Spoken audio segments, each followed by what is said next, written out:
Hello and welcome to the Medical Sales Podcast. I'm your host, Samuel, founder of a revolutionary medical sales training and mentorship program called the Medical Sales Career Builder, and I'm also host of the Medical Sales Podcast.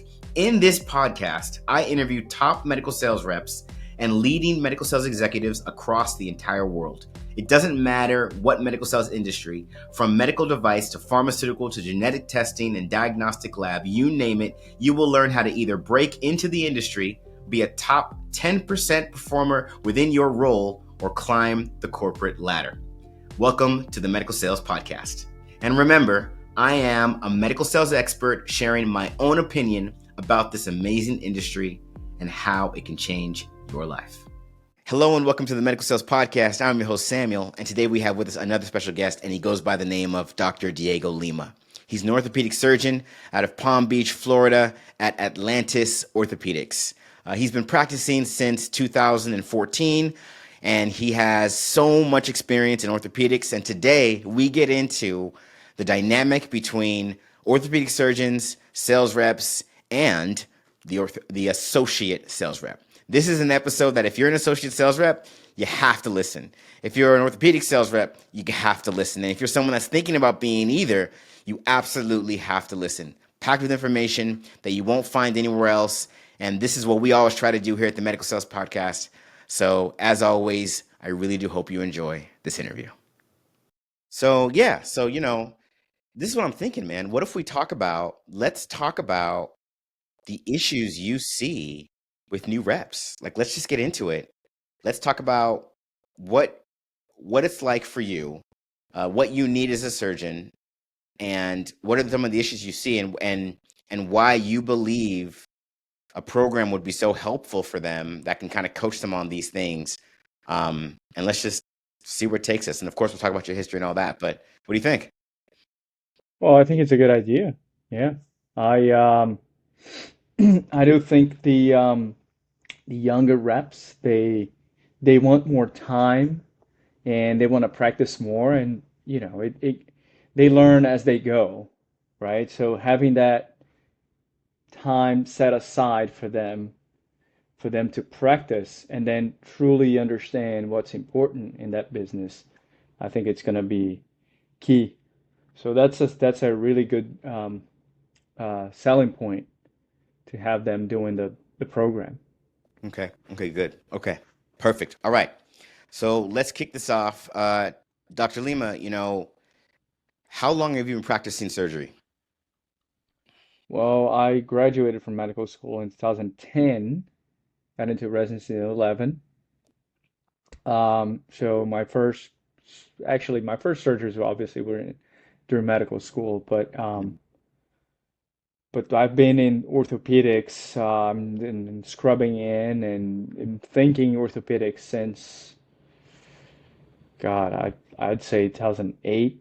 Oof. So Okay. it's Yeah, a big part of my life at this point. So think about this. So absolutely. 16 years thinking about Absolutely. this nonstop. Even during medical school, I knew already what I wanted. So I truly focused on that area and and basically I left the minimum amount of attention to everything else. Makes perfect sense. I think one thing I don't think is talked about when it comes to medical sales is the actual lifestyle of the surgeon. So now I'm talking orthopedic sales and I'm talking you, orthopedic surgeon. Walk us through your day. When are you getting up? What's on your mind? What are you trying to accomplish each day? Is every day the same? Give us the lifestyle of the orthopedic surgeon. All right, in general, I'd say 80 to 90% of my week are the same every week. As in, I know which days I'm in the office all day. I know which days I'm in the OR all day. But that 20 to 10% is the urgencies and emergencies that comes in, and obviously you can't truly plan for those things, but you can set aside time for that. Um, so for me, usually when I'm at the office, I know I'm gonna start working on my side projects while I'm seeing in between seeing patients, right? So I'm seeing patients, so I have 10, 15 minutes here. So I got side projects that, such as this one that we're working together, it's something that I put efforts into it. Like I do my own research. Um, so those things take time. It's not about just leaving the house, seeing patients, then going into the OR, doing surgery, and coming back home. As soon as I get home, comes right back to my office, and then start working on my own research and other projects I want to take off the paper. Um, and when it's an office day, it's kind of like planned already throughout the day with all those patients. I have a really good team that works with me and knows what I'm thinking and how I'm thinking, and then it becomes seamless at the office. And in the OR, I try to do the same thing. I try to work with the same team every time, and that is very particular because that's the highlight of the week. So I know my week is going to be office, office, surgery, office. I know the surgery will be the highlight. So I set aside time weeks before or the week before to plan how that day is going to go for me to focus on the truly important things. And by having a great team, I'm able to delegate and have them being an integral part of my day. And that sets me at ease because I know I trust them. They're working well with me. I give them whatever they need to do, their tasks. They're on top of their game, and then the day just flies by Flows. without Yeah. any issues. Yeah. It's to me that's the main thing. So it typically starts, a few days before we communicate. We have a few cases coming up. We need to make sure we got the proper implants. I always plan my cases ahead of time to know exactly what I'm going to need. Plan A, B, C, and D. So it's interesting because people that are used to working with me, if I tell them, hey, listen, we got this case coming up, um, this is what I'm planning. Most of them, they ask, hey, yeah, and what's plan B, right? Because they know I'm already thinking about plan B. And then plan C, and that's comforting to hear because I know they're thinking ahead, right? So Um, what time would you say your days are starting? Most usually, well, typically. it starts around 4:30 a.m. Yeah, so I wake up early, right? So because we got a lot of things to do at work, there are other things that I want to do besides work, Sure. right? So for me, it starts with I study a different language every, so right now I'm studying Italian. I did that in the past a few years ago with Spanish. So once I became fluent, I was able to see my own patients without a translator in the room, and now that's what I do. And that opened a whole new avenue for me to see more patients because some of my partners would not speak Spanish, and if the patient went to see them, they'll be uncomfortable seeing a physician that would not speak their language. They would ask, is there anyone that does the same thing but speaks my language and understands what I'm going through, and I'm able to express myself. And most of the time, that's what they want to do. They want to be able to express themselves in their native language and feel uh, understood. And you can lose some of that with translation, right? Has nothing to do with bedside manner or the competence of that physician. Sure. It's a thing that if your native language is something else than English, you would be able to experience that by going to a physician. My native language is Portuguese, and I'm a patient too. I'm not just a surgeon. And by going to an American surgeon, even though I have the knowledge, I'm able to express myself in English really well with technical terms. Um, it's different when you see someone that recognize and is able to understand your culture and your language. So that is important. That was important for me to understand that was something that could bring more value to my practice, and I did that in Spanish. And now here in Palm Beach, where we are, there's a good number of people that speak Italian only, and I always had a passion about speaking Italian, so I started studying a few months ago. Very cool. So that's what Very I cool. so I do that early in the morning. After that, I Yeah. go to the gym, So then I already hit two things in my to-do list, which, sets my mind to like, all right, we're winning already. Now it's time to do the surgery. Since the surgery is already planned, it's a matter of executing everything. So the whole day is about executing everything that we know how to do it and we're trained to do it, and we already thought about that uh, before. How And many that surgeries? ends. Go ahead. No, I was gonna say, yeah, that could end between 5 p.m. to 10 p.m. sometimes, depending on how many surgeries we have. Right, so Okay, it what's varies typical? between typical, I'd say between 4 and 6. Okay. That's a typical OR day with Okay. big surgeries. So when you think about your team, and I'm sure part of your team are the medical sales reps, think about your ortho rep, the ones that talk to us a little bit about the ones that you would say do the best and do the best work with you and you really champion them. What are they doing that makes them so valuable to you? All right, so I'm gonna divide this into two aspects. The first aspect is outside the OR. So outside the OR, they know they have my business, or at least they think they have my business, or we're gonna work together at some point.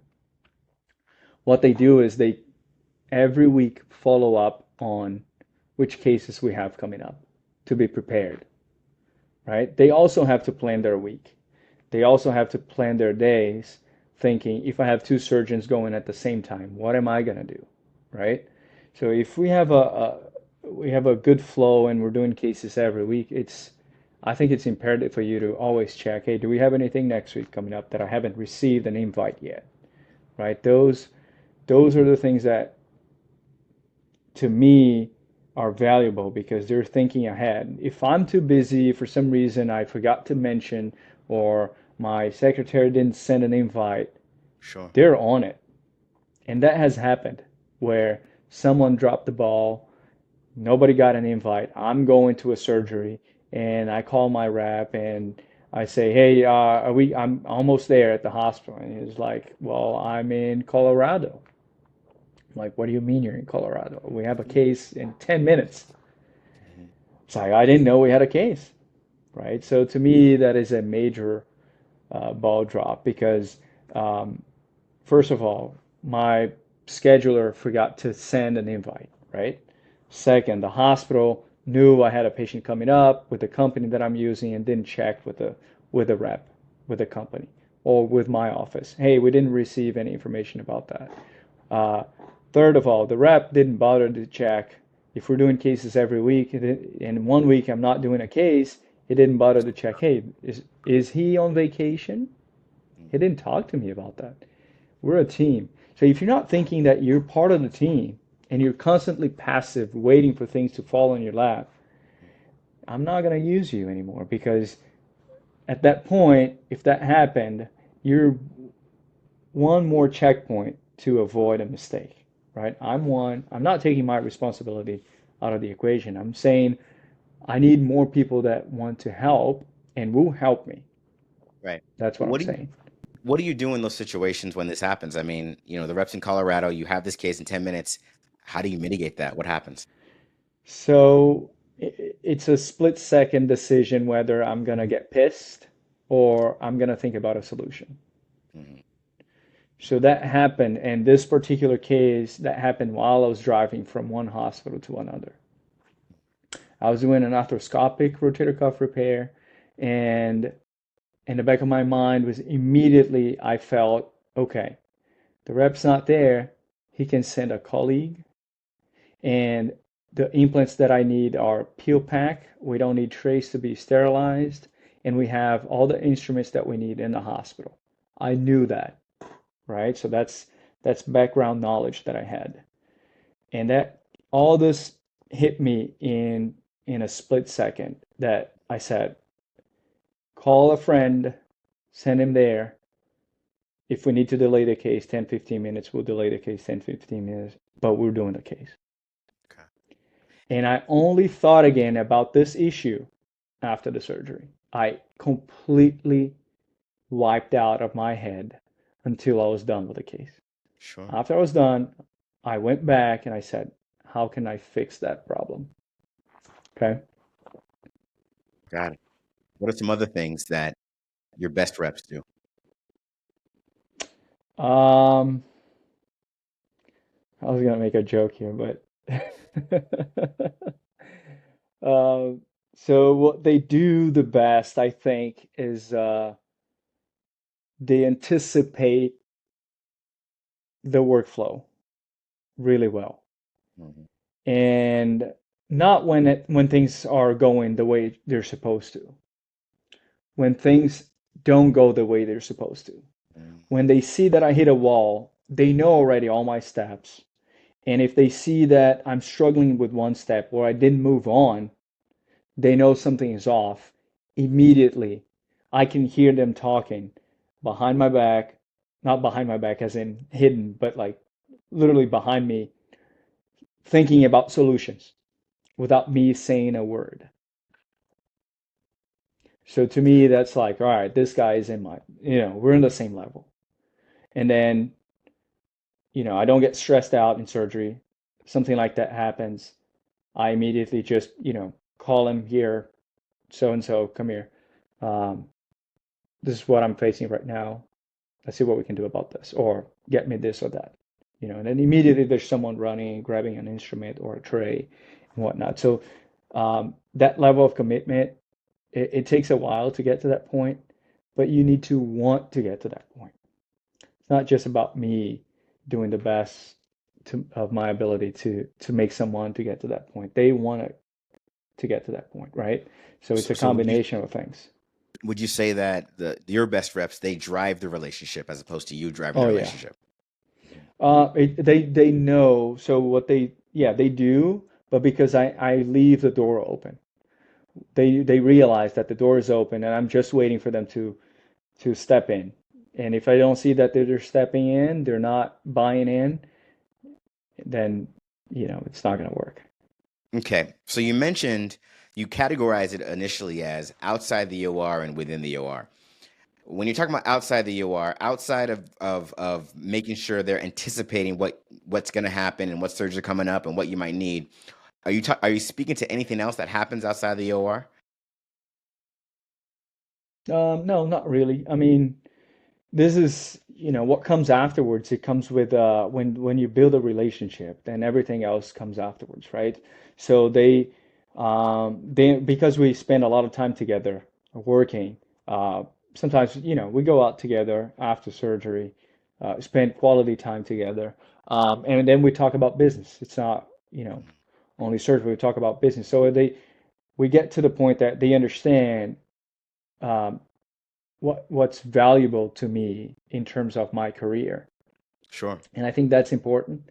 I'm not there just to do the surgery. I'm thinking long term. I have a career as a surgeon, and there's many things that we can do as surgeons, not just surgery and seeing patients, right? There's relationships that you can build, and you can expand your business, and they understand that, and they're always on the lookout to bring new opportunities.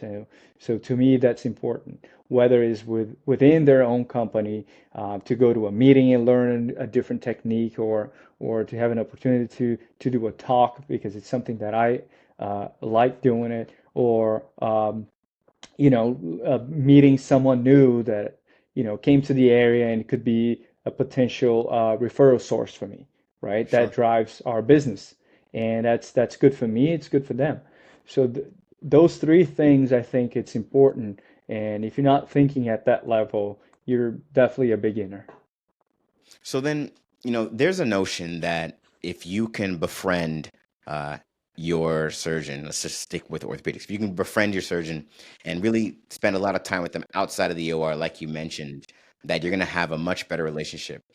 Is the reality that you really are, your good friends are a lot of reps and you're going out and when you're doing nothing that has nothing to do with work, you're spending so much time with these reps. Is that the reality, or is it more like every now and again, maybe a dinner here or a meeting there, and most of your interactions are just business?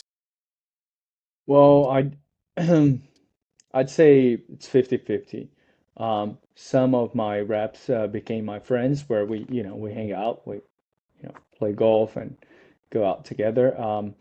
Others strictly OR, and for some reason, affinity and whatnot, we just don't do anything else, right? So it's people as well, right? So it's not gonna be just because we're working together all the time.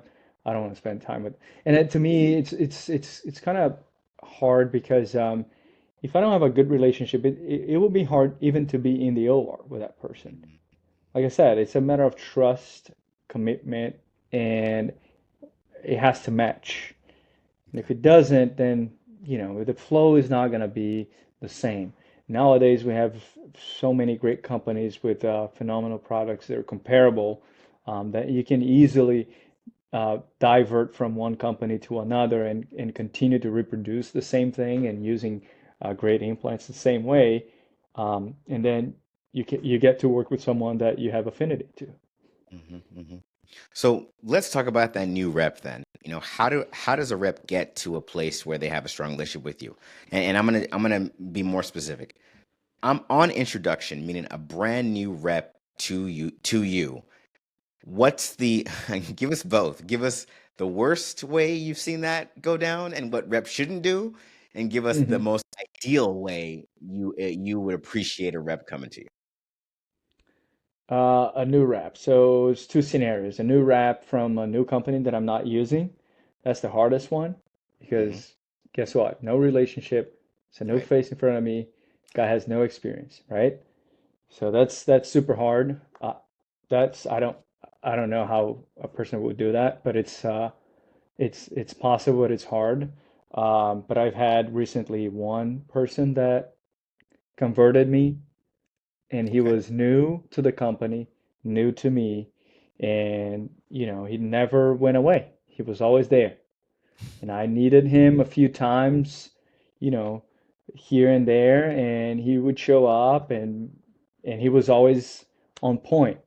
So that person, he basically said, I know you're committed to another company, and I know you're happy with what you're doing.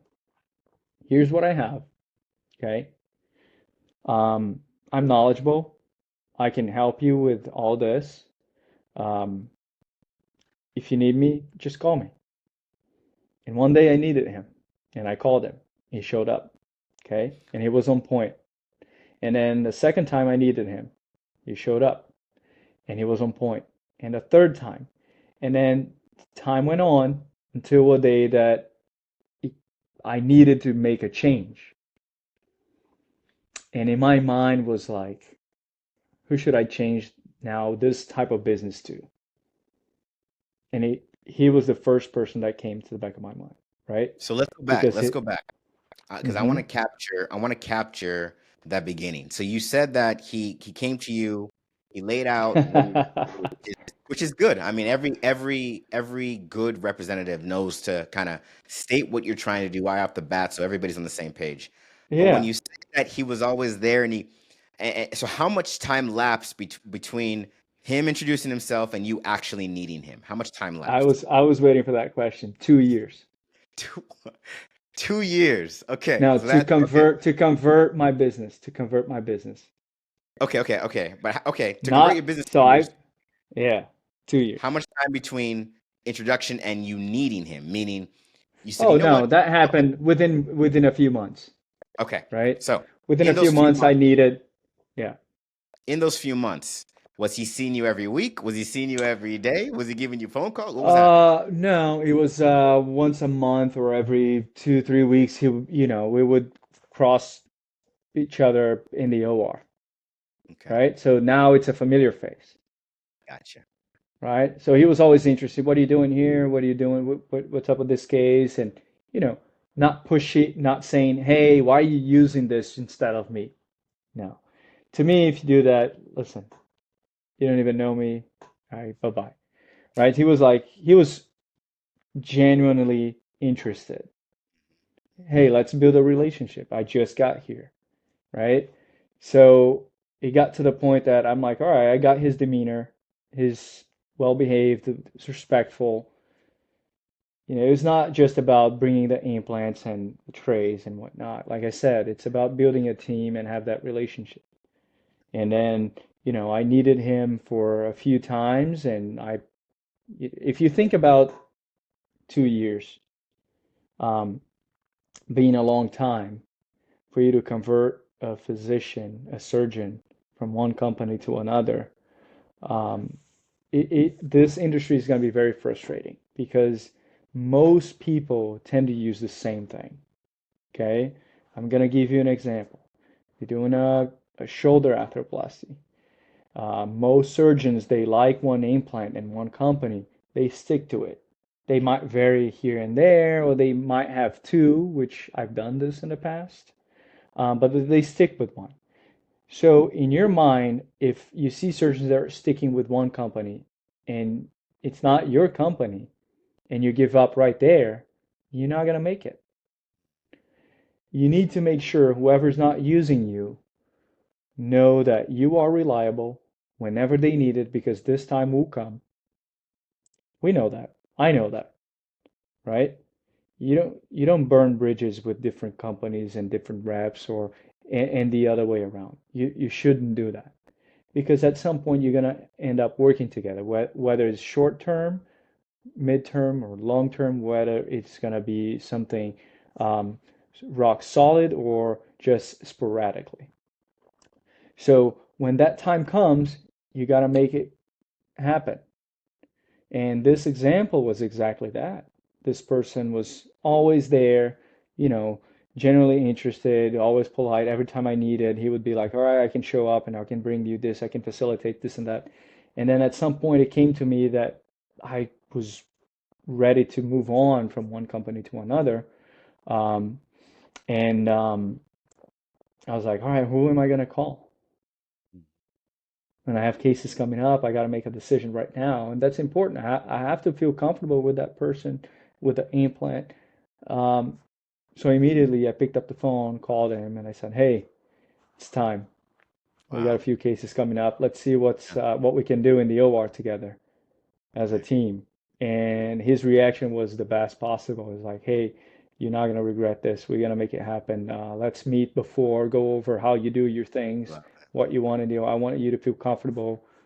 Said, all right, that's fine. Let's talk. And then we met, went over all the details. Then, just by having the feedback you get from people, it's interesting. I mean, when someone responds to you and the way they respond, you see what they're thinking. I mean, at some point, you learn that and you see that they're committed. So that's what drives me when I'm starting a relationship with them. That's fantastic. I want to really spell out the dynamic of what it's like in the OR for our listeners when it comes to the sales rep and the associate sales rep. Hmm. Talk to us a little bit about what are your expectations from, I mean, you gave us some of these sales rep. What are your expectations from the associate sales rep? When you meet a new one or one's in surgery with you, what are you wanting them to do? What does good look like? Talk to us a little bit about that. Yeah.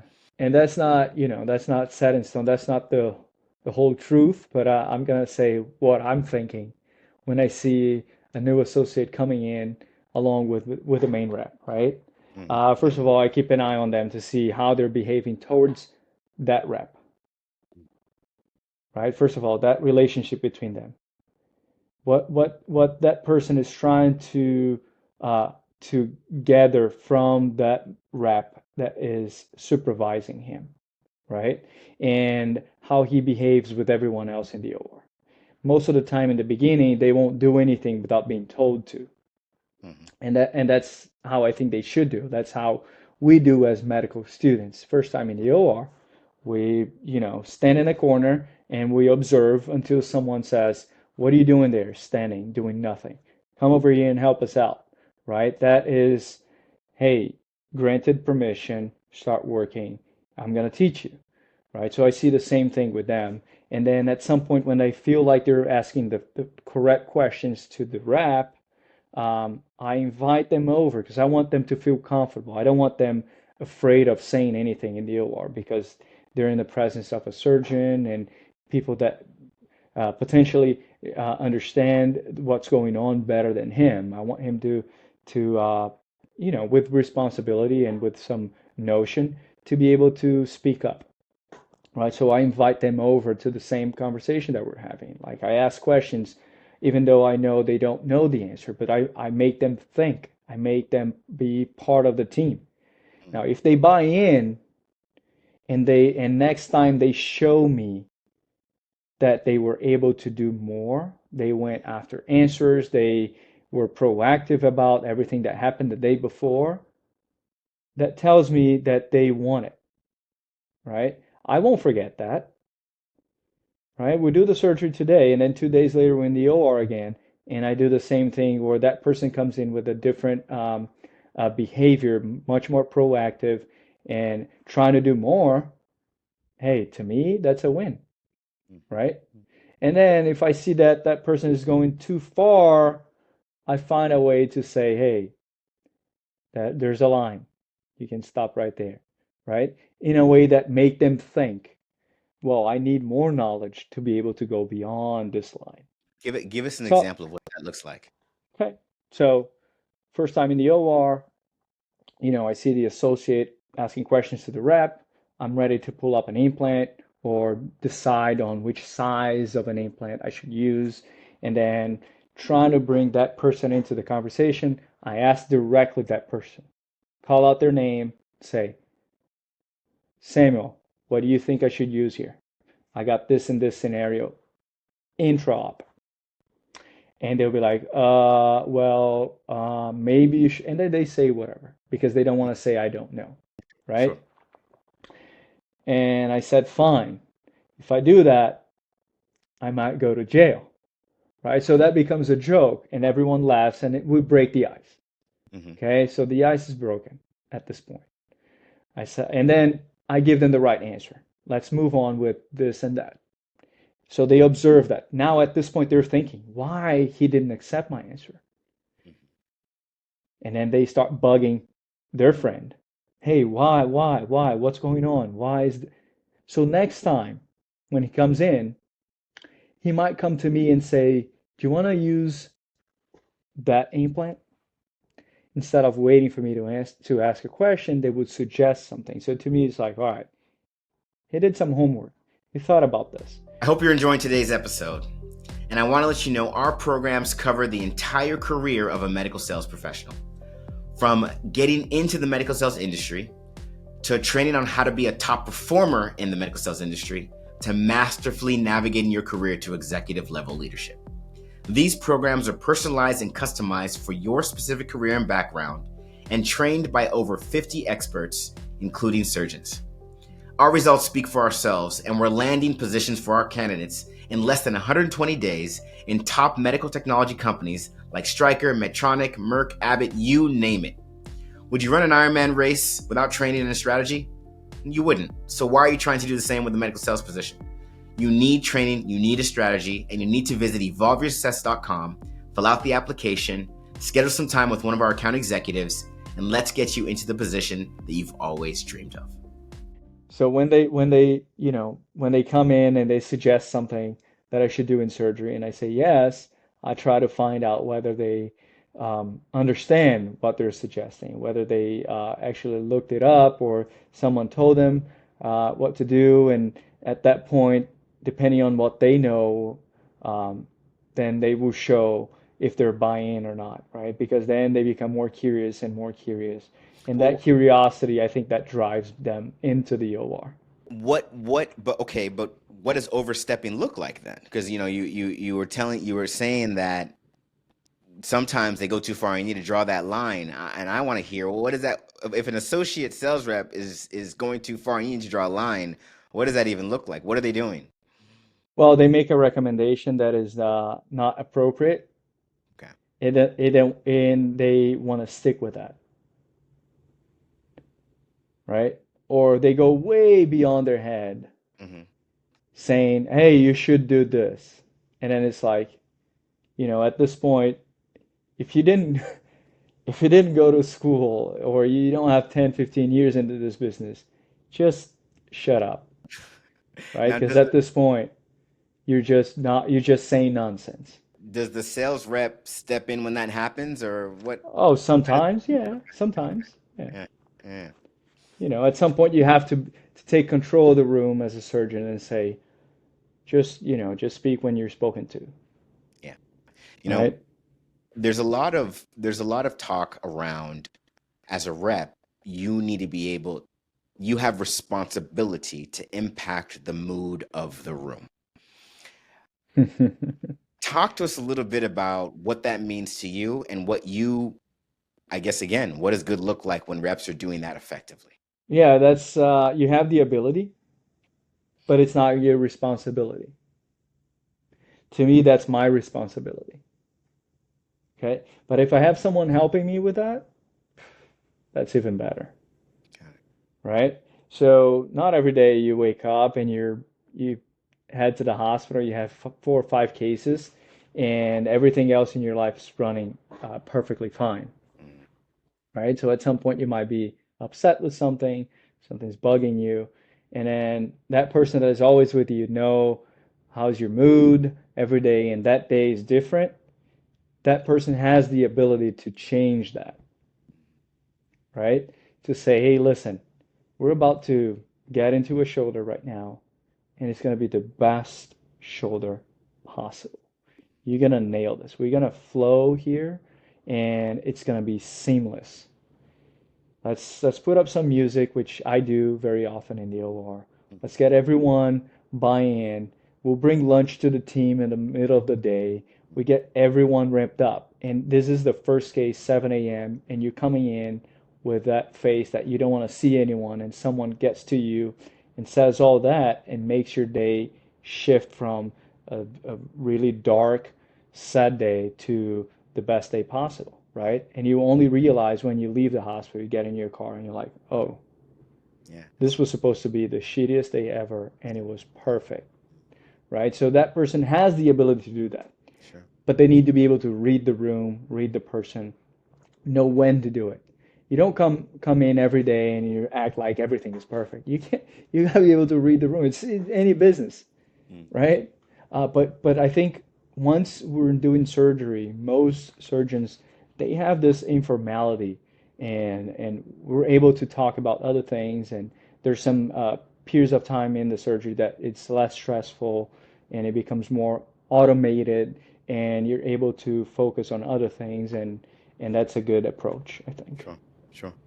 You know, from my vantage point, we see a lot of what happens with across medical device sales, not just ortho, all different fields, the turnover, what it looks like for new people coming in, what their experience is, how long they last. From an ortho specific surgeon specific perspective, what do you see as far as ortho reps? Are you seeing a lot of ortho reps come in, quitting? Ortho reps coming in and phasing out? Are you seeing ortho reps coming in and they're always there?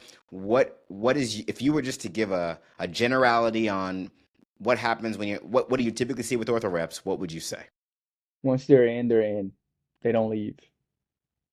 They love it. They grow.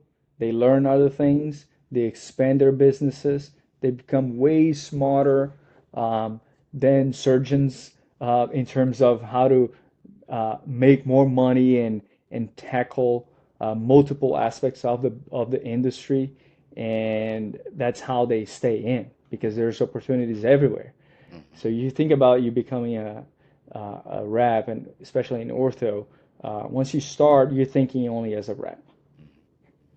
In a few years, you have to start thinking as an entrepreneur because you will expand your business if you want to make more. Yeah, So you create arms that are everywhere. So I know guys that represent multiple companies and they have solutions for different things sure.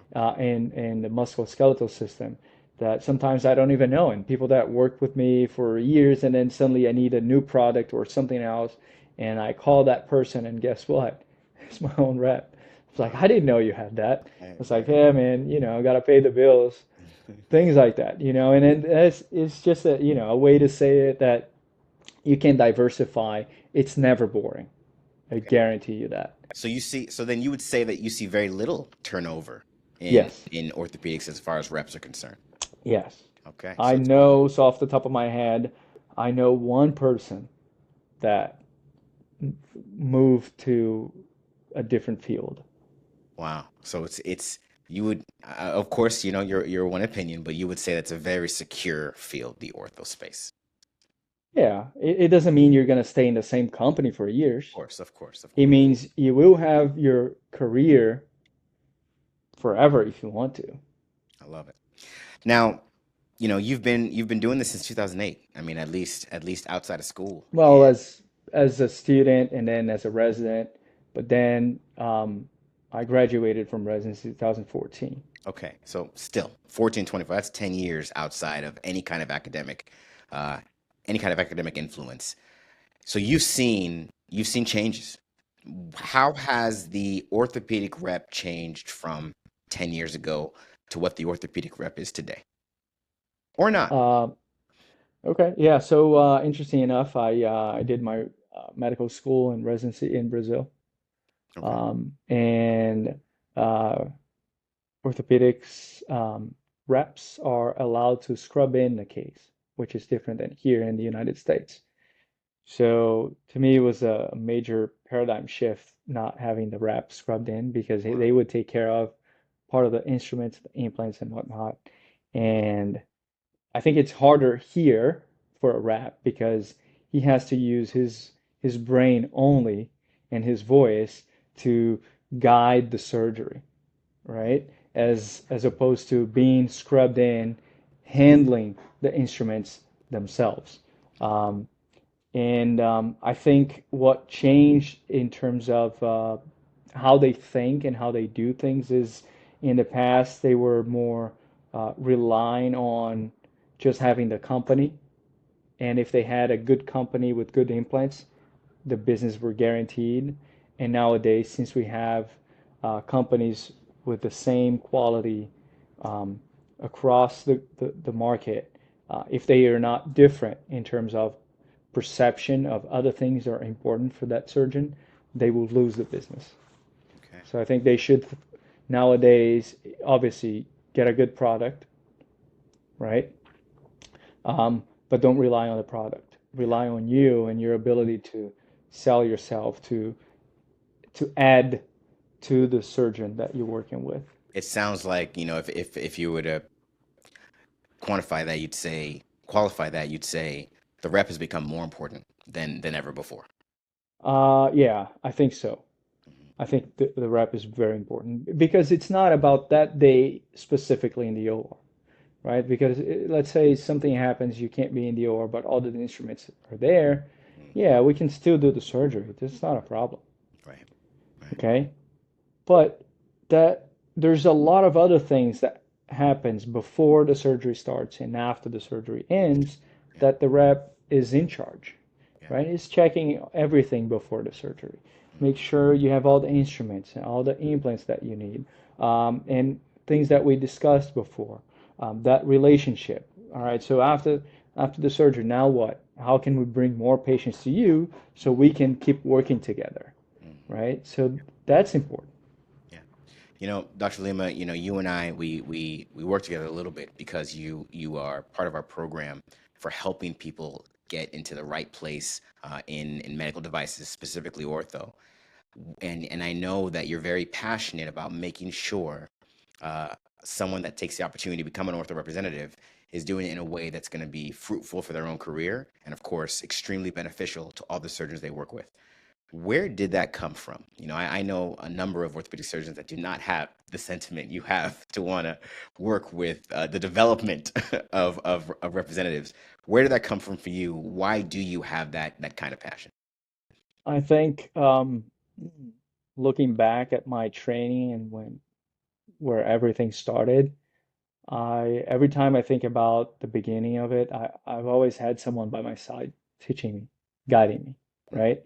And I didn't know what I know now, obviously, nor I know now what I'm going to know 10 years from now. So it's important to have guidance. And guidance and mentorship to me is a shortcut to success. So if I can be that shortcut for those people, I'm happy because I had many people helping me and being a shortcut for me. And so I appreciate that. Like I could name every single person that I know just held my hand and said, I'm gonna get you to the next step by your own efforts, but go this way, don't go that way. Right? So I think that was key. And I see people that started at the same time as me, and maybe they didn't have that guidance. And I see them way behind, or they went through another path to then realize that was the wrong path, then coming back. So it's about giving back first. Second of all, I learn from that. I learn a lot, right? Uh, as a surgeon, and as a person, because I hear myself afterwards. I'm like, all right, why did I say that? I shouldn't have said that. This is a person that's listening to me, so I should be, more kind or those things, right? It's good for them. It's good for me too, Mhm. and I guess I like it. I enjoy it. I don't know if I'm good at it, but I keep coming back. So We'll take it. We'll take it. I got a few more questions for you as we bring this to a close.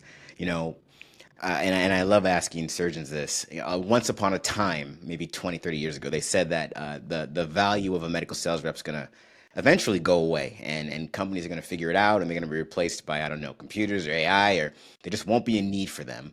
And as mhm. we've just discussed, that not only is that not happening, but now the reps have become that much more important because all these products are working as good as the other. So what's the differentiator? It's the rep. Yeah. Let's fast forward, 10 years from now.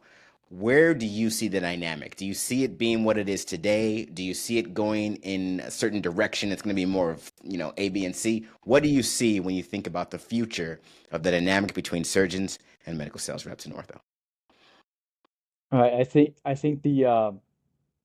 the importance, and like I said, it can be replaced by robotics, right? It can be someone there, or maybe just a screen saying what you need and whatnot, and an employee of the hospital doing that, right? But that outside aspect, that close relationship with the company, and ways because they rely completely and they depend completely on my business to thrive for them to thrive. Because if I'm not busy, they're not busy Right, and nobody's making money. right. Okay.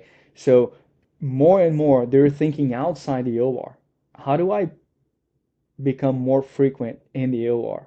Mm, The answer is not inside the OR. mm, That is a baseline. And that recipe is out there already. I know a few guys that are already doing that. And I realized it and I saw that. I said, that guy is smart because he figured it out, right? So I see them doing that, and I'm like, all right, let's see if he's doing. So he's doing that in the OR. He's doing that outside the OR. Now companies need to see that value. I think the main thing is we need to push for major companies to see the value in the rep that is there on the trenches with the surgeon and give more power to that person that is thinking outside the box. mm. Because the company is not going to make their bottom line if the rep's not able to think outside the box and bring more business to the surgeon Right, that bring more business to the rep right. and affects the bottom line of the company. Yeah. So if the company can't identify those important um, uh, players, then that's the end of the company, So not the the business. so the future belongs to the entrepreneurial, outside thinking reps. Exactly. Mhm. That is well said. We'll take Dr. Lehman. This was fantastic spending time with you today. Where can people find? I know you're a busy orthopedic surgeon, but people are going to hear this and say, I got to ask him a question. Where can people find you that you would Well, any time that you have to talk? yeah, I'll leave my email.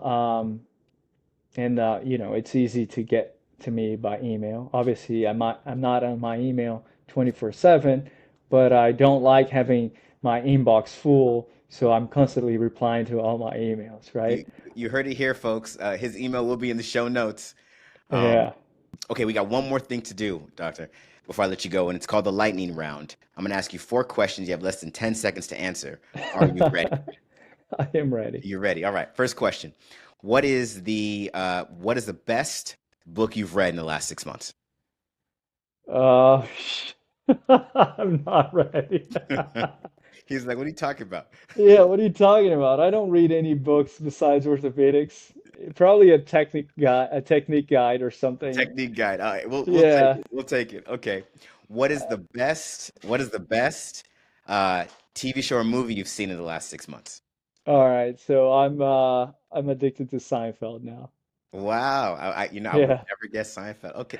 Are you new to it or you've always been? I'm relatively new. Yeah, considering Wow. that Seinfeld was out like 20 plus years Right. ago. When I was a kid. I so I first started watching recently, like a year ago, and now I'm like on my third rerun. Hey, come on. More power to you. Okay, what is the best meal you've had in the last 6 months? Okay, so the best meal I had in the past 6 months was a phenomenal branzino on a Okay. salty crust, Oh, which jeez. was to die for. I am so that is happening. Yeah, Okay, okay. yeah, And yeah. and la and last but not least, what is the best experience you've had in the last 6 months?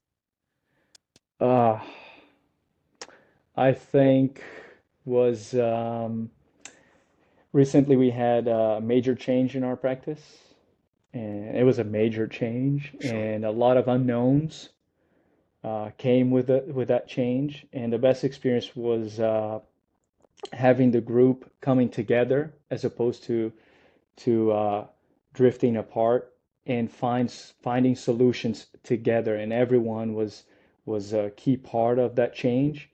And it almost felt like we didn't have any issues, but we know we did. Mhm. But the fact that the group was so cohesive and focused on the positives and trying to make the best out of it, to me it was a great experience because it showed me that I'm on the right track with the right people, and it's important to have the right people. Mhm. Sometimes you have great things with you, but if you don't have the right people, sometimes it's not as good, or you're not going to be the best you can be. Fantastic. Thanks for the time, Dr. Lima. Thanks for all the valuable wisdom you have shared with us today. And we look forward to seeing what the future brings and maybe being on this episode again. Yeah, my pleasure. Well, thanks for having me. And that was Dr. Diego Lima. What I loved about that episode is one thing he said that I think really resonated. The sales rep, and we really both identified it, has become more important than ever. And even if the future is AI'd out and there won't be the need to have sales reps the way they're in the OR, there'll still be the need to have the sales rep that's thinking outside the box, that's thinking about the entrepreneur in that orthopedic surgeon, and that's thinking about what the career track of an orthopedic surgeon needs to look like and contributing there so that they can have a better practice and, of course, do more business with that orthopedic sales rep. It goes a long way. We find it a privilege to be able to have someone like Dr. Lima working within our programs to help professionals get into this space and, of course, help professionals excel within this space. So, listen, you know what I'm going to say if you've been here any amount of time listening to the Medical Sales Podcast. I'm going to tell you to go to evolvesuccess.com and fill out an application and get yourself talking to one of our account executives and see how you can enhance your career or how you can get into a space you always want to be in and work with people just like Dr. Lima. It's a privilege to be able to have this opportunity to work with people like you and help you get to where you want to be.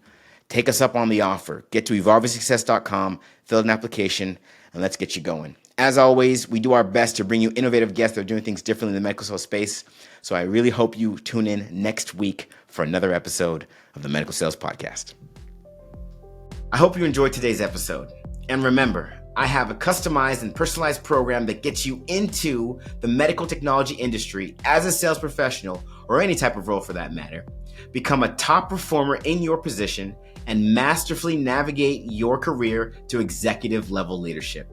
Check out these programs and learn more at evolvesuccess.com by visiting our site, filling out an application, schedule some time with one of our account executives, and allowing us to get you where you need to be.